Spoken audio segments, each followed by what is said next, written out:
Yeah, I read the whole report there. Well, half of the report that Lindsey Graham came out with last week, talking about loopholes and trying to get Trump to listen to him, and apparently Trump is saying, "Yep, you're right." And basically, it deals with the Flores settlement agreement and also the thing TVPRA. I told the listeners a moment ago, I said by the time you say it, the Trafficking Victims Protection Reauthorization Act, we've already got 7 more that cross the border. Yeah. Yeah. And under the acts, you got to let them go, and you've only got 20 days, and in the quarantine thing, it's just, what do we do? Say, let's make it easy for you. You get to row twice in Monopoly, and everybody else rows once. Yeah, it's staggering to see how long this is going on. The latest, ploy that a lot of these people are doing, they rounded up a whole bunch of people from Africa over the weekend trying to get in through Texas. And, they're using large numbers to actually, overwhelm Border Patrol. I mean, literally, they're using large numbers to overwhelm our guys. Now, I was talking to Tom Homan last week when he was in DC at Fox Studios, and he said the morale of the guys is so incredibly awful right now that they're all looking for early retirement.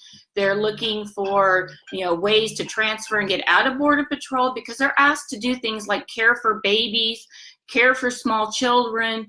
There's disease that's going around. They're fearful that they're going to come in contact with some sort of virus that could affect them really for the rest of their lives. So I mean the entire situation is so broken down that something needs to be done. And for people to think that there is no chaos at the border, there's no problem.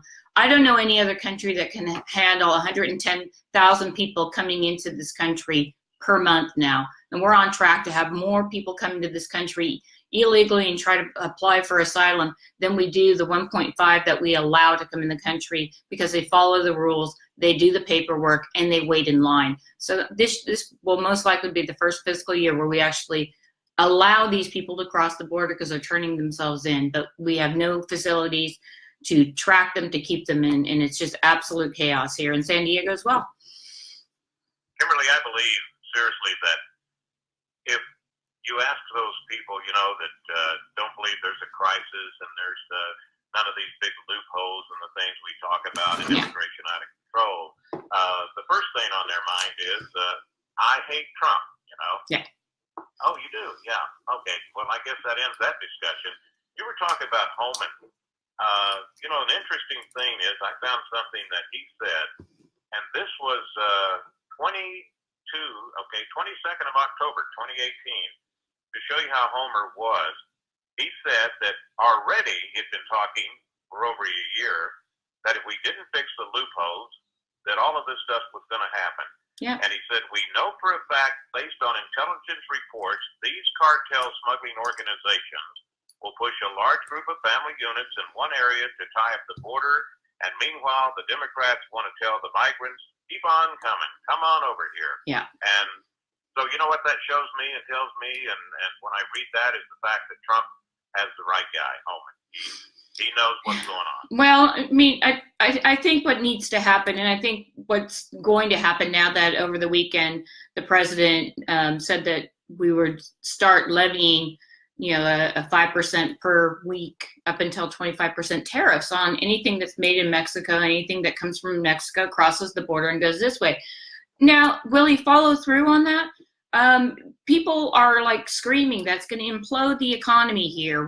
We'll suffer dire consequences if we're not getting our cheap TVs and our cheap refrigerators from Mexico.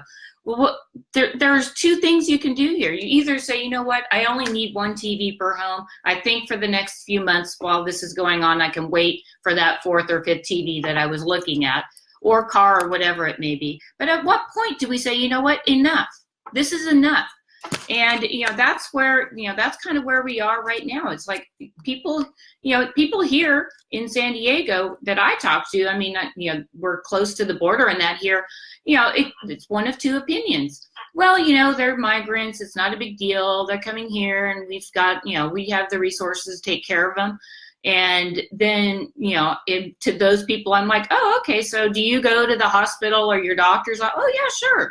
Well, do you have a copay? And what about the dentist? Are you able to going there? Are you getting free care there? And they're like, no, God, healthcare rates are we're spending so much money on this. I said, well, all these people coming, they're getting it for free. So there is a cost. And until people realize that their tax dollars are paying for these people who come in, and a majority of them require their immunizations. They really don't, they for the most part have no education, so they will never be the founder of the next Google, as the Democrats like to claim. And when you look at this stuff, it's at such a dire cost. I mean, in the infrastructure in San Diego has gone downhill very badly. And that, again, if you need new shocks in your car, well, it's because there are potholes in the road.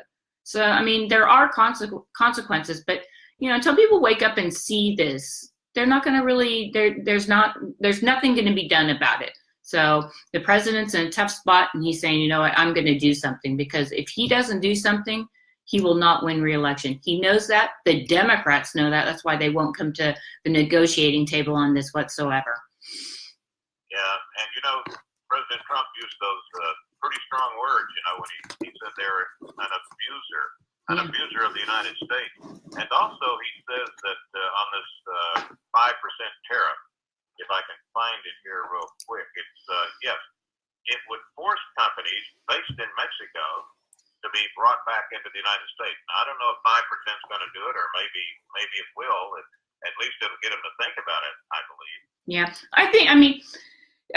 he has to do something. I mean, we cannot allow this to continue on.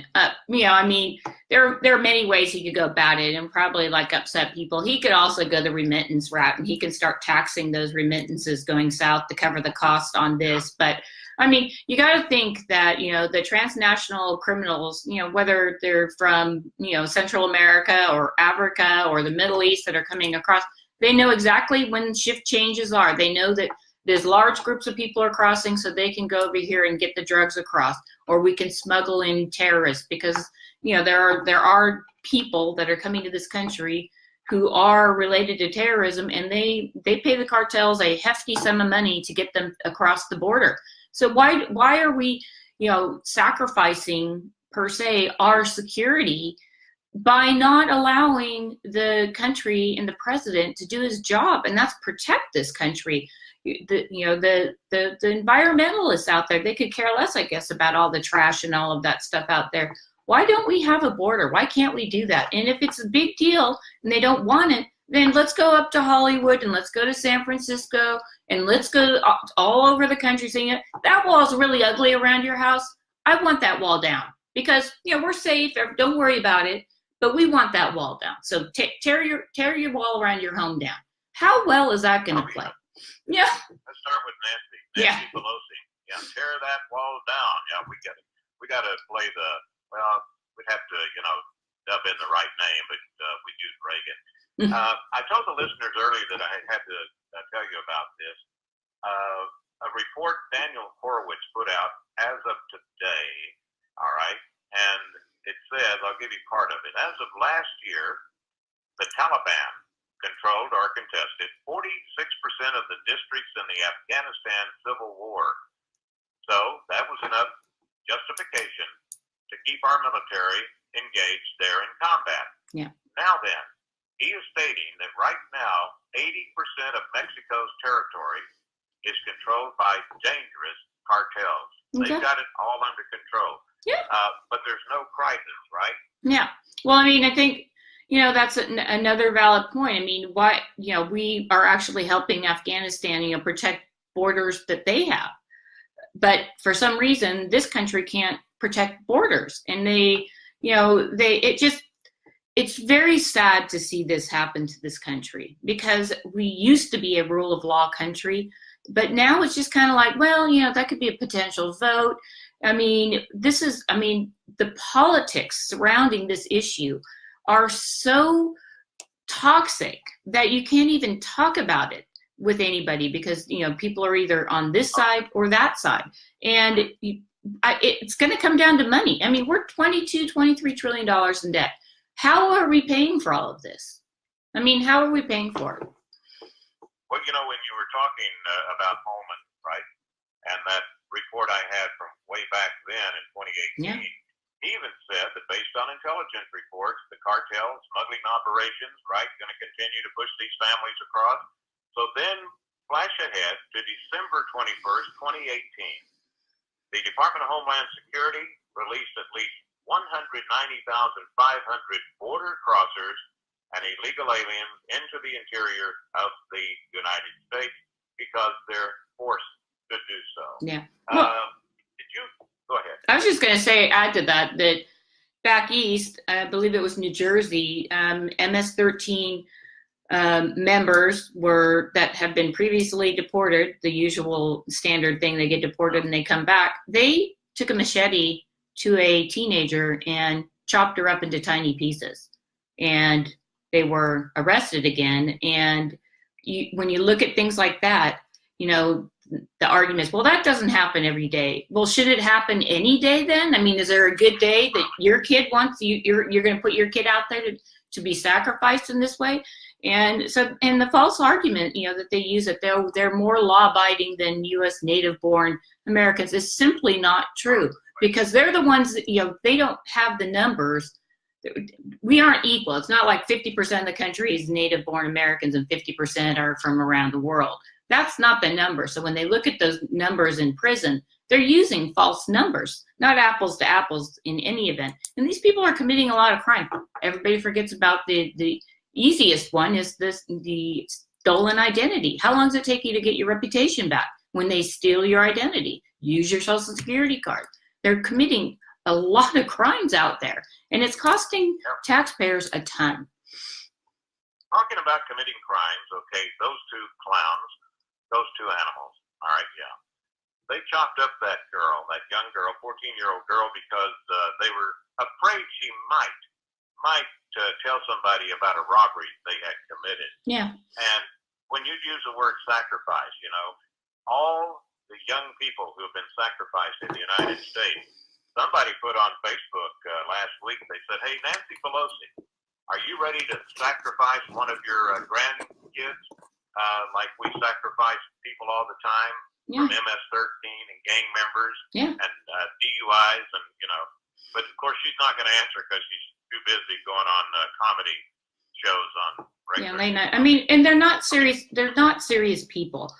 You and I have talked about this for, as long as I can remember. We've always talked about it. And to see where the country has gone to where we're even further away from getting a wall built, where, we're providing so much money in healthcare and freebies to these people that, it's staggering to our bottom line. And until the politicians are held accountable by voters, you really get the government you deserve. You vote for it. So if you keep sending Nancy back, you're going to keep getting this type of policy. You keep sending back, just Darrell Issa or, any other Republican, and you don't like the way they're voting, don't vote for them to go back. It's absolutely, it's within our power to vote these people out. And I know that the Democrats are making this play because there is a 2020 election around the corner, and they want to be the ones that deny President Trump his victory of securing the border to our south and making sure that in one of his other things, he really wants to end the Afghanistan war, which is the longest war that America's been in outside the whole Korea situation. And they're blocking every move. I mean, you see Democrats voting for war now. And I'm like, what? War? Really? I thought you were the anti-war party. But apparently they're just the anti-Donald Trump, anything goes. Yeah, and I think it's change the subject vote, Yeah, it is.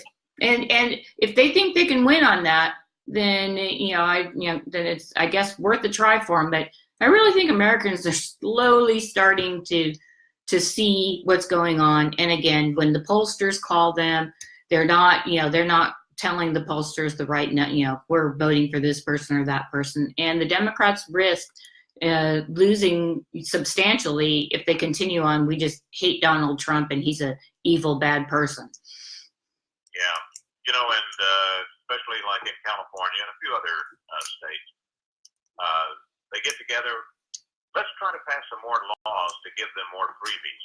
Yeah. And I sent you an email earlier about these two amnesty bills House of Representatives have just passed. Yeah. H.R. 2820, that's the DREAM Act. It's going to grant amnesty to approximately 3.5 million. Then they've got H.R. 2821, the American Promise Act, and this will grant permanent amnesty to more than 450,000. It just keeps going on and on and on. Yeah. Coming up on a break here, Kimberly, and then we're going to continue in just a moment. And I think I'm going to find a very interesting statistic about immigration judges, and I just found it, so I'm going to tell you about it as soon as we come back, and it's a shocker. Kimberly Dvorak, she's streaming live as we speak, Periscope.com, Facebook.com, her regular email, let's just call it regular, the KDReport.com website. There you go. The KDReport.com. We're here with Kimberly Dvorak, D-V-O-R-A-K, streaming live at Facebook and Periscope, and she is the Senior Foreign Policy Advisor for the Committee for Responsible Foreign Policy. Here's something I ran across, Kimberly, and I said, boy, I got to tell you about this, but knowing you may already know about it. It's under the subject about access to legal counsel and location of immigrants' courts are the key factor in the outcome of asylum hearings. And just two things here, ready? Judges in New York, these are immigration judges, in New York grant asylum in more than 75% of the cases. Wow. In Atlanta, almost 90% of the asylum requests are denied. I know that de Blasio country doesn't surprise you at all, does it? No. Well, if it goes through the California courts, the same thing in California. They have a super majority. I think there are like 6 Republicans left in the state. Being a little facetious on that, but the law is a law, and I think that hopefully you'll find somebody that's going to take this to the Supreme Court, because these judges, we do have laws on the books, and we do have asylum laws on the book. In fact, the UN, we discuss this regularly, has an asylum policy. And the asylum policy for these people is they can ask for asylum in the first country they land in.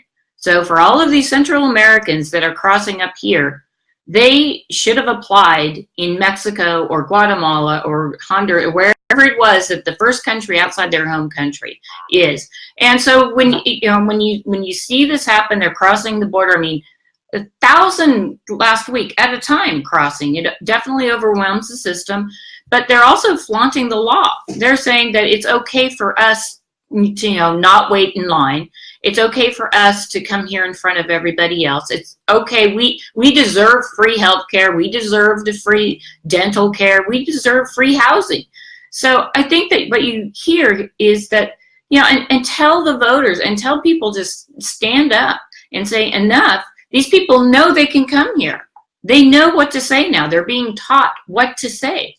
And, how much larger can our welfare state get? Again, not to be mean or anything, but the majority of these people don't have educations. So so they're going to be sitting in. They have a bar for passing, the credible fear test, they call it, for getting amnesty because of the fear factor. Yeah. The fear factor. Well, the fear factor, they say, is because of the cartel violence. Well, I guess it would be, a viable excuse if it was the government that was doing it to them, because that's what political asylum is. It's not saying you're afraid of your next door neighbor. It says if you have a credible fear against your government. So again, they're using and playing the heartstrings to no end. They got the violin out. They've got the pictures out there. How sad it is. I mean, here in San Diego, when they're flying them out here to San Diego to go through the system, I mean, they're getting pizzas delivered to them. They're eating quite well, and I mean, staying in motels. Yeah, nice. Much nicer than probably. They cannot come here for financial reason, and a lot of that money that they're getting from us, they're turning around and sending it back to their nation. So how? Well, I said motels, Kimberly. I said motels, but I had a guest on that actually they said it was a hotel in San Diego. Yeah. You know, we've run out of time, and boy, look forward to next week, ma'am. Yeah. Appreciate it very, very much. All righty. All right, thank you very much, and remember, it's bkdreport.com.